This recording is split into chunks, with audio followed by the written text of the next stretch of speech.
오늘 우리가 읽은 본문 말씀 신약성경 마가복음 12장 41절에서 44절의 말씀은 예루살렘 성전에 있는 헌금함에 자신의 생활비 전부를 넣었던 한 가난한 과부의 행위를 칭찬하시는 예수님의 말씀이 기록되어 있습니다.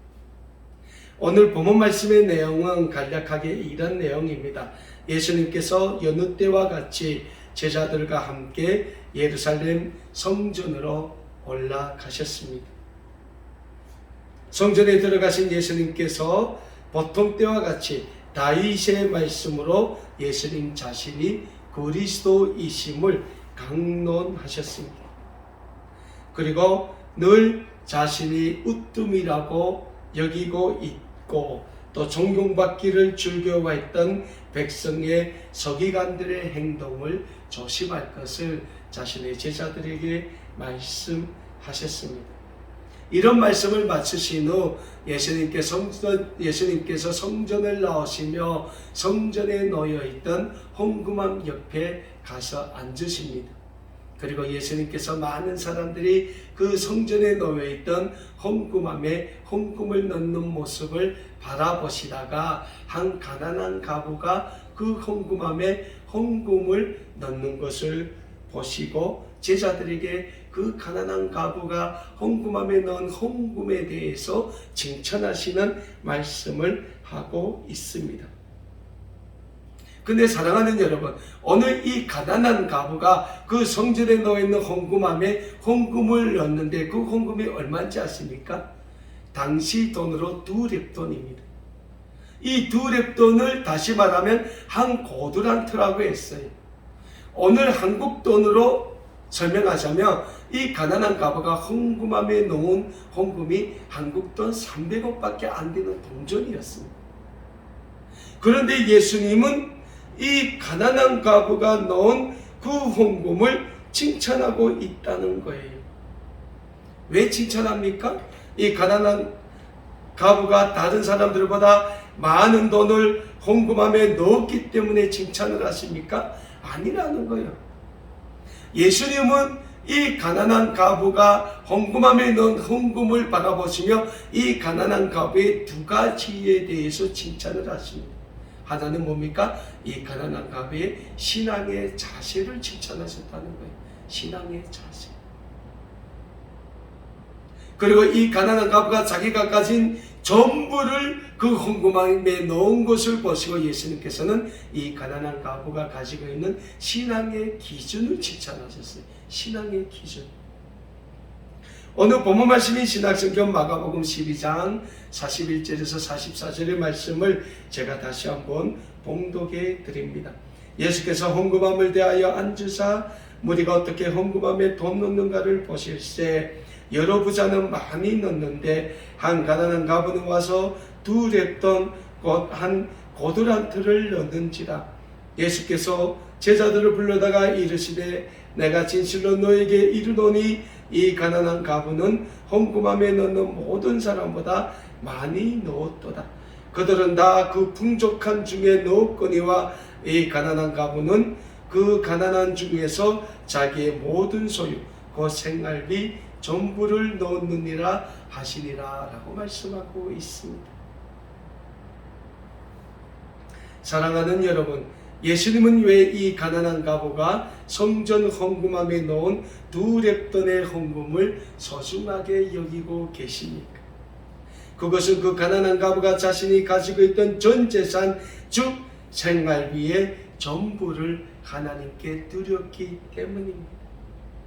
아마도 세상의 기준과 세상의 가치관대로 이 가난한 과부의 행위를 보았고 판단할 때 이 가난한 과부의 행위는 분명 미친 짓이라는 조롱을 받았을 행위임에 틀림이 없습니다. 왜?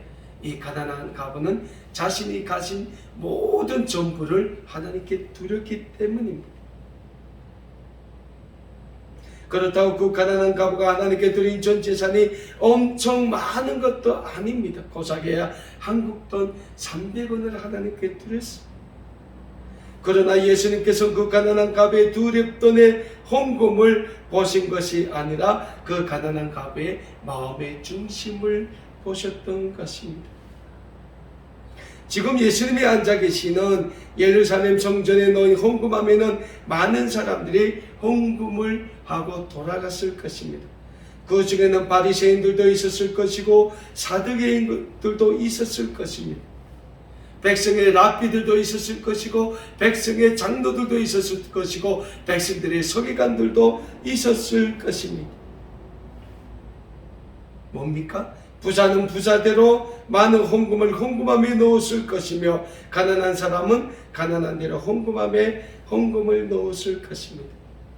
하지만 그 많은 사람들이 헌금함에 헌금을 넣었지만 그들은 자신들이 가지고 있는 재물의 지극히 일부를 넣었다는 거예요. 11조를 넣은 분도 있었을 것이고 감사헌금을 넣은 분들도 있었을 것이고 자기가 가지고 있는 중에 지극히 일부를 다 하나님께 드렸을 것입니다. 그리고 예수님은 지금 자신의 전부를 하나님께 드린 한 가난한 과부가 지닌 하나님에 대한 정성을 그 무엇보다 높게 칭찬하셨다는 것입니다. 사랑하는 여러분, 우리는 오늘 한 가난한 과부의 헌금 생활을 칭찬하시는 예수님의 말씀을 가지고 몇 가지 영적인 교훈을 찾아볼 수 있습니다. 첫 번째로 우리가 오늘 예수님의 말씀을 통하여 찾을 수 있는 영적인 교훈이 무엇입니까? 그 교훈은 하나님에 대한 우리의 신앙의 자세를 이 가난한 과부를 통하여 우리에게 말씀하시는 예수님의 그 교훈을 찾을 수 있다는 겁니다. 오늘 우리는 하나님을 믿는 하나님의 거룩한 구원의 백성입니다. 그렇다면 우리는 어떻게 하나님의 구원의 백성이 될 수 있었습니까? 그것은 예수 그리스도의 십자가의 구속의 은혜가 있었기 때문에 우리가 하나님의 거룩한 구원의 백성이 될 수 있었다는 사실입니다. 그래서 우리에게는 예수 그리스도의 십자가의 신앙이 필요합니다. 그리고 예수 그리스도의 십자가의 신앙이 있는 성도는 늘 죄로 인하여 죽을 수밖에 없었던 우리를 구원해 주시기 위해 하나밖에 없는 독생자까지 아낌없이 십자가의 대속물로 내어주신 그 하나님의 사랑에 늘 감사하며 하나님의 구원의 영광을 중고하는 중보자의 삶을 살 수 있게 된다는 사실입니다.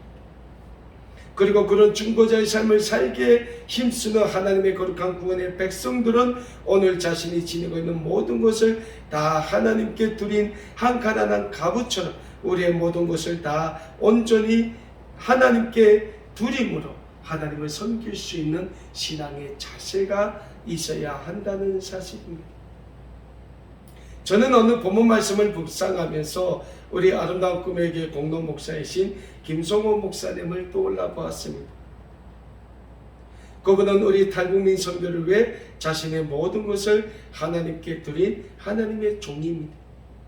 오늘 우리 한국교회 많은 선교사님들은 교회의 후원으로 전 세계에 파송되어 선교 사역을 하고 있습니다. 그런데 이분은 지난 1999년부터 2009년까지 중국에서 추방될 때까지 온전히 자비량으로 중국에 나와 있는 그 탈북민들을 섬겼다는 겁니다.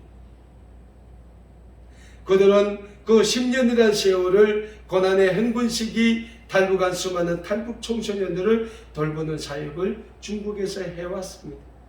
그리고 중국에서 강제 추방된 후부터는 또 한국에 들어온 탈북민들을 신앙으로 돌보는 사역을 진행하면서 그들이 북한에 두고 온 부모 형제 자매들을 북한에서 급출해서 대한민국으로 데려오는 사역을 또 자비랑 선교로 해왔습니다. 우리 교회 집사님이신 정희아 집사님과 그 가족, 그 어머니도 이 김성호 목사님이 북한에서부터 구출하는 사역으로 대한민국에 올 수 있었습니다. 이런 김성호 목사님과 같은 분들이 있기에 하나님은 오늘도 하나님의 거룩한 구원의 사역, 북한 복음화를 위한 사역을 우리 아름다운 꿈의 교회를 통해서 또 이 땅에 들어온 많은 탈북민들을 통하여 또 우리 한국교회를 통하여 이루어 가시는 줄 믿으시길 바랍니다. 이 김성호 목사님이 지금 월세에서 살아요. 너무 가난하게 살아요 지금.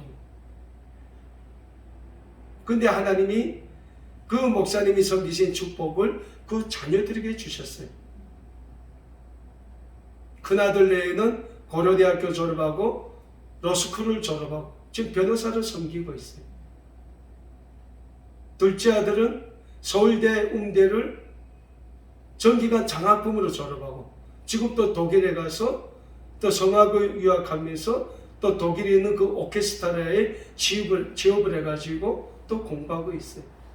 그 둘째 아들 사등대죠. 사등대는 분은 대한민국에서 유일하게 오르기는 만들 수 있는 사람이에요. 독일에서 공부해서 대한민국에서 오르기는 만들 수 있는 그 자격과 기술은 그분만 가지고 있어요. 그러니까 저는 그 김성호 목사님을 이렇게 바라보면서 늘 느끼는 게 뭐냐. 목사님을 위해서, 하나님을 위해서 한생을 섬긴 분의 그 수고를 하나님은 잊지 않는다는 거예요. 비록 지금은 가난하게 살고 있지만 하나님은 그분의 그 섬김을 통하여 그 자녀들을 축복해 주고 계신다는 거예요.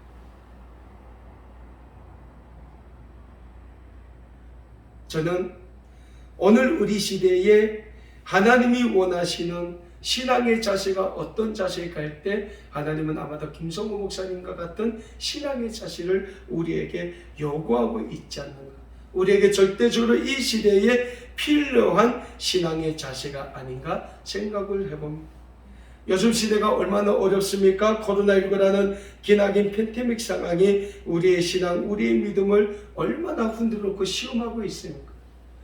정부가 위드 코로나를 선포해서 이제는 좀 나아질까 했더니 오마크론입니까? 오마크론이라는 또 오미크론 변종 바이러스가 또 나왔지 않습니까? 이 세상은 끊임없이 우리의 신앙과 우리의 믿음을 흔들려가고 있다는 거예요. 시험을 하고 있다는 거예요. 고도로 발전하고 있는 문명이 우리의 신앙과 우리의 믿음을 또 얼마나 흔들고 있습니까?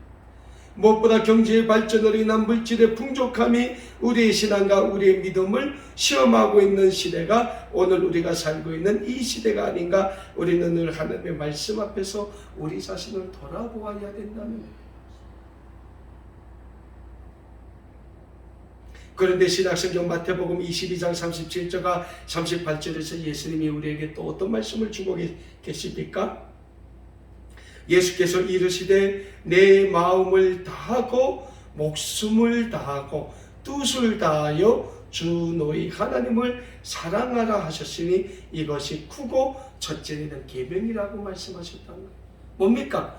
우리의 모든 것을 다하여 하나님을 사랑하시라는 거예요. 하나님을 섬기라는 거예요. 예수님이 우리에게 기도를 가르치면서 뭐랄까? 너희는 그의 나라와 그의 의를 위하여 기도하라고 해요. 그러면 너에게 필요한 모든 것을 뭡니까? 하나님이 아시기 때문에 하나님이 들어주신다는 거예요.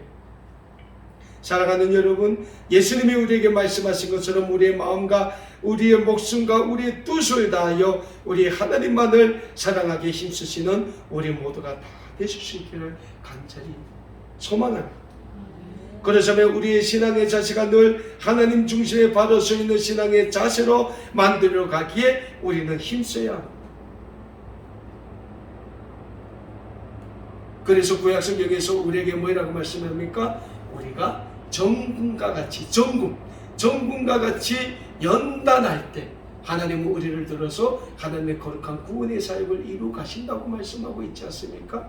우리 욥의 삶을 봅시다. 욥의 삶이 얼마나 어려웠습니까? 정말 인생의 최고조에 달했다가 인생의 최막바지에 내려가지 않습니까? 근데 욥이 그럴 때 뭐라고 고백합니까? 주신 분도 하나님이시오, 걷어가시는 분도 하나님이시니 내가 하나님을 찬송합니다 라고 고백을 했다는 거예요. 그 어려운 환난과 시험을 욥이 정금과 같이 이겨냈을 때 하나님은 이전보다 더 큰 축복을 욥에게 주셨다는 거예요. 하나님은 뭡니까? 우리에게 이와 같은 신앙의 자세를 원하고 있다는 게, 우리의 마음과 뜻과 정성, 목숨까지 다하여 하나님을 섬기기를 하나님은 바란다는 거예요. 그럴 때 하나님은 하나님의 거룩한 뜻으로 우리를 축복해 주신다. 우리 인간의 방법이 아니라 하나님의 방법대로 하나님의 계획 아래서 우리를 축복해 주신다. 왜요? 우리를 통해서 하나님은 하나님의 거룩한 구원의 계획을 이루어 가야 하기 때문에, 우리를 써야 되기 때문에, 하나님은 우리를 축복을 하셔야 된다는 거예요. 근데 그 전에 하나님은 뭘 봅니까? 우리의 마음의 자세, 마음의 중심을 보신다는 거예요. 오늘 본문 말씀을 통하여 우리가 찾을 수 있는 두 번째 교훈이 있습니다. 그 교훈이 뭐냐니까, 하나님은 우리가 하나님을 섬김에 있어서 우리의 신앙의 기준이 어디에 있는가, 그걸 보신다. 우리의 믿음의 기준이 어디에 있는가, 그걸 보신다는 거예요. 오늘 예루살렘 성전에는 여름날처럼 수많은 사람들이 찾아왔을 것입니다. 그리고 성전을 찾은 수많은 사람들이 보통 때처럼 성전 헌금함에 헌금을 넣었을 것입니다. 그런데 그들은 보통 때처럼 늘 하던 습관대로 헌금함에 헌금을 넣었다는 것입니다. 그러니까 성전을 찾은 수많은 사람들의 헌금 생활은 늘 하던 습관화된 종교 행위에 지나지 않았다는 거예요. 그러나 그럼에도 불구하고 한 가난한 가부만이 온전히 자신의 가진 전부를 하나님께 드렸던 것입니다. 그리고 예수님은 그 가난한 가부의 그 섬기는 자세와 기준을 지금 칭찬하고 계시는 겁니다. 사랑하는 여러분, 그렇다면 오늘 우리의 신앙생활은 어떠합니까? 우리는 교회에 나와 하나님께 예배드리며 얼마나 정성껏 하나님을 섬기며 하나님께 온전한 믿음으로 나와 예배드리며 헌금을 드리고 있습니까? 아니면 우리는 얼마나 종교적인 습관대로 하나님께 헌금 생활을 하고 있습니까? 저는 오늘 본문 말씀을 묵상하면서 저 자신이 얼마나 하나님 앞에 이 가난한 가부처럼 마음과 뜻과 정성을 다하여 헌금을 드렸는가라고 저 자신을 돌아보았을 때 저 자신도 종교적인 습관대로 헌금이 드는 절이 많이 있음을 돌아보고 하나님께 회개하게 되었습니다. 장로교의 창시자인 존 칼빈은 이런 말을 했다고 합니다. 오늘날 교회의 문제는 돈에 대해 너무 많은 이야기를 하는 것이 아니라 돈에 대해서 바른 이야기를 하지 않는 것이다 라고 했다고 합니다. 19세기 세계적인 부자 중에 록펠러라는 사람이 있죠. 다 아는 사람입니다. 록펠러의 신앙 얼마나 훌륭합니까? 록펠러의 어머니는 어려서부터 그 록펠러를 데리고 교회에 손잡고 다니면서 항상 예배드릴 때 맨 앞자리에 앉았다고 해요. 그리고 지극정성으로 헌금을 드렸다고, 그리고 지극정성으로 목사님을 섬겼다 합니다. 그러면서 록펠러의 어머니가 록펠러에게 어려서부터 배워준 세 가지 원칙이 있었다. 신앙의 원칙. 그게 뭐냐? 주일 성소를 꼭 해라. 교회 가면 맨 앞자리에서 목사님의 말씀을 들어라. 그리고 목사님의 말씀을 하나님의 말씀처럼 들어라. 그리고 교회에 나가면 꼭 헌금을 해라. 꼭 하나님께 11조를 드려라. 그리고 목사님을 내 부모님처럼 섬겨라. 그래서 록펠러는 늘 어려서부터 늘 어머님의 그 말씀을 기억하며 신앙생활을 했다고 합니다. 그 결과 하나님은 록펠러를 높이 들어 쓰셨다. 록펠러가 이 땅에 세운 교회가 어마어마하대. 근데 록펠러가 자기 그 헌금으로 수많은 교회를 세우면서 꼭 그 교회들의 한 말이 있다고 합니다. 이 돈은 록펠러의 돈이 아니라 하나님의 돈. 어떤 목사님이 그랬대요. 록펠러를 찾아와서 교회를 지어줬으니까 그 록펠러의 교회 앞에 록펠러의 동상을 세우고 싶다 그랬대요. 그러니까 록펠러가 아닙니다. 그 교회는 하나님의 교회지 덕별의 교회가 아닙니다. 나의 동상을 지을 돈이 있으면 그 돈으로 십자가를 더 높이 세우십시오. 그랬대요. 사랑하는 여러분, 무엇입니까? 우리의 자세와 우리의 기준이라는 게, 우리의 자세와 우리의 기준. 우리가 오늘 본문 말씀에 기록된 이 가난한 과부와 같이 온전히 하나님만을 섬기는 하나님의 거룩한 구원의 백성으로 살아가자면 우리의 신앙의 기준을 늘 하나님께만 두어야 한다는 영적인 진리를 우리는 잊지 말고자 합니다.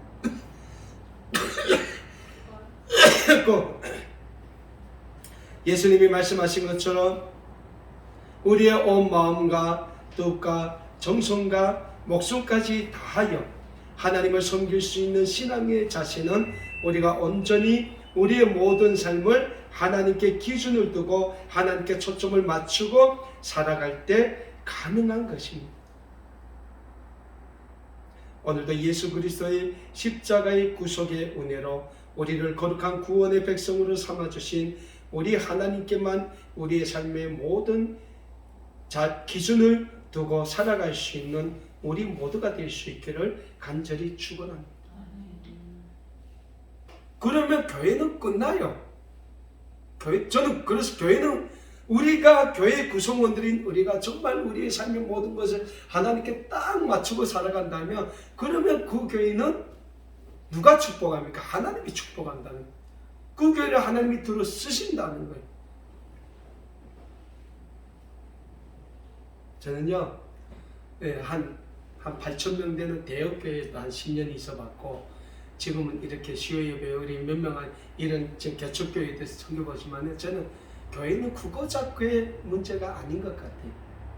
인원이 많고 적고가 아닌 것 같아요. 왜냐하면 특별히 우리 아름다운 꿈의 교회 같은 좀 특수성을 가진 교회들은 늘 그 교회의 모든 사역의 초점을 어디에 맞추는가, 이게 중요한 것 같아요. 하나님께 맞추면 나머지는 하나님이 해주신다는 거예요. 이 세상을 보고 어느 교회는 부흥되는데 우리 교회는 왜 부흥 안 됩니까? 이 목사가 이렇게 조급해 나면요, 저도 조급할 때가 있었거든요. 막 차고 넘치던 성도들이 후루룩 빠져가고 막 혼자서 막 예배 이때 막 당황해지는 거예요. 네? 이게 다 문 닫는 게 아닌가 이게? 근데 그때 저는 그걸 교회의 주인은 하나님이시지, 내가 아니고 하나님이시지.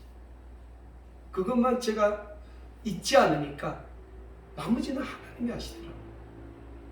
오늘 가난한 과부가 두렵던 300원이었는데 주님이 왜 칭찬하십니까? 다른 사람들은 늘 자기 있는 것이 일부러였지만은 저 가난한 과부는 저 돈이 없으면 나가 밥 사 먹을 돈도 없는데 넣었다는 거예요. 응?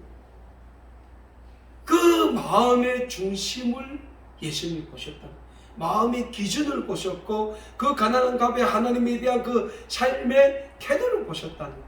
그러니까 예수님이 칭찬하시고.